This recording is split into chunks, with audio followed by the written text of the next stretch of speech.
fer això és acabar fet pols, no només com a actriu, sinó humanament, personalment. És dur fer aquesta funció. És dur, però és necessari. Jo penso que és necessària aquesta funció.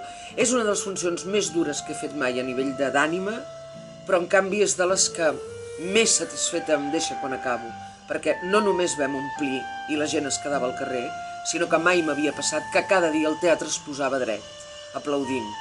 I jo crec que no només m'aplaudien a mi la meva feina, però no és cert.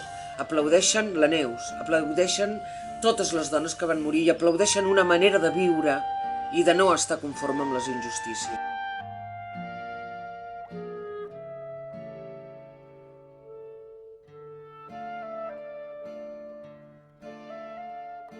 I espero que vingueu tots, que vingueu tots a veure la funció.